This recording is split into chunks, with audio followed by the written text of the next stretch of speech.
यह कहानी है एक ऐसे लड़के की जो आराम से जादू दिखाकर पैसे कमाता था और सुकून से अपनी जिंदगी जीता था। मगर रहे थे वो आदमी उन सिपाहियों को चकमा देकर जंगल से बाहर निकल जाता है। मगर तभी एक सफेद उल्लू उड़कर उस आदमी पर हमला करने की कोशिश करने लगता है। उस चक्कर में वो आदमी घोड़े से नीचे गिर जाता है। नीचे गिरते ही वो सिपाही उस पर हमला करने लगते हैं, मगर वो आदमी बहुत बहादुर था। वो उन सभी सिपाहियों को अकेला ही हरा देता है। मगर तभी वहाँ पर वापस से वही उल्लू आता है, क्योंकि असदर उस पत्थर बन चुके आदमी की तरह बहुत सारे और लोग भी थे जो पत्थर बन चुके थे। यानी प्रिंसेस वर्वरा ने उन सभी को पत्थर बना दिया था। अगले सीन में हमें असली दुनिया दिखाई जाती है, जहाँ पर इवान नाम का एक लड़का लाइव शो में जादू दिखा रहा था। कुछ देर के बाद शो खत्म होने पर जब वह बाहर आता है, तभी एक बूढ़ी औरत उसके पास आती है और इवान से कहने लगती है कि जल्दी ही उसकी किस्मत बदलने वाली है। और वो इवान से एक अजीब बात कहती है कि वो दूसरी दुनिया में जाकर मुर्गी की तरह एक घर को जलाने वाला है। और उसी समय से उसका तब वहाँ पर किसी आदमी के सभी बॉडी पार्ट को अलग कर बर्फ के अंदर रखा होता है। इवान कुछ समझ पाता उसके पहले ही उस आदमी की आंखें खुल जाती हैं और वो इवान से बात करने लगता है। इवान पूरी तरह से कंफ्यूज हो जाता है, क्योंकि उसके सभी बॉडी पार्ट अलग अलग हो चुके थे।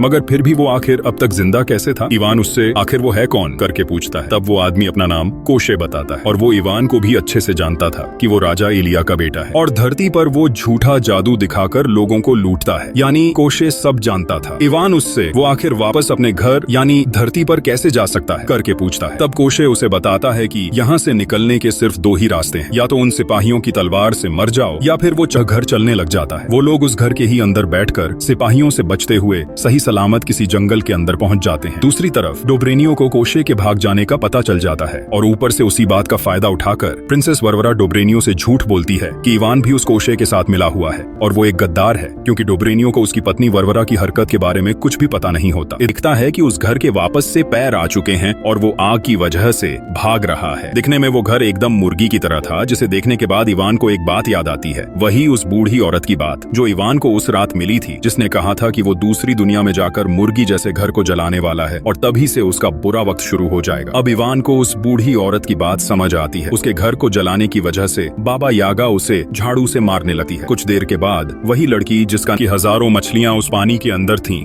जो इंसानों की हड्डियां तक चबा जाती थीं, और मरमैन मछलियों का राजा था, इसलिए वो मछलियां मरमैन को कुछ नहीं करेगी और उसकी बात भी मानेगी। मगर जब मरमैन पानी के अंदर जाता है, तब वो मछलियां तो उसे भी काटने लगती हैं। यानी उन मछलियों के सामने मरमैन की भी नहीं चलने वाली थी। जिसके बाद वैसिलिसा कोशे पर भड़क जाती है, क्योंकि वहां आने से पहले कोशे ने वैसिलिसा से कुछ वादा किया था, जो वादा अब उसने तोड़ दिया है, क्योंकि को वापस इंसान बना सकती थी। अब कोशे की सारी बात सुनने के बाद इवान वैसिलिसा के पास जाता है और उसे दिलासा देने लगता है। वो कहता है कि कम से कम उसके माता पिता हैं तो सही, क्योंकि इवान ने बचपन से अपने माता पिता को देखा तक नहीं होता। वो बचपन से अनाथ आश्रम में रहता आया था। अनाथ आश्रम के कुछ शरारती लड़के इवान को बार बार परेशान करते थे। उनकी दूसरी तरफ यह लोग कुछ दूर चलने के बाद रात होते ही आग जलाकर आराम करने का बंदोबस्त करते हैं।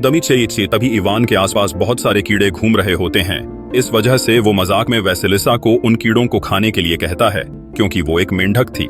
मगर वैसिलिसा को उसका मजाक पसंद नहीं आता और वो वहां से उठकर चली जाती है। कुछ देर बाद इवान वैसिलिसा को ढूंढने लगता है, तब उसे एक मेंढक दिखता रख दिया था और उसे वहीं छोड़कर चले गए थे। मगर इवान को उस वक्त अलमारी में एक लंबी पिन जैसी चीज मिली थी और वो उसी की मदद से अलमारी से बाहर आ गया था। उसी दिन से उसने उस पिन को बहुत संभाल कर रखा था, क्योंकि वो उसके बहादुरी की निशानी थी। उसी वक्त कोशे वहां आकर उन्हें सोने के लिए कहता है, क्योंकि उन्हें सुबह वापस चमत्कारी तलवार की तलाश में निकलना था, क्योंकि उस कुएं के नीचे से निकलने के बाद वह अपने आप उस खूनी नदी के दूसरी साइड आ चुके थे। फिर इसी तरह सुबह हो जाती है, लेकिन सुबह होने पर प्रिंसेस वर्वरा अपने सिपाहियों को लेकर उन लोगों को चारों तरफ से घेर लेती है। वैसिलिसा और कोशे प्रिंसेस वर्वरा से लड़ने की कोशिश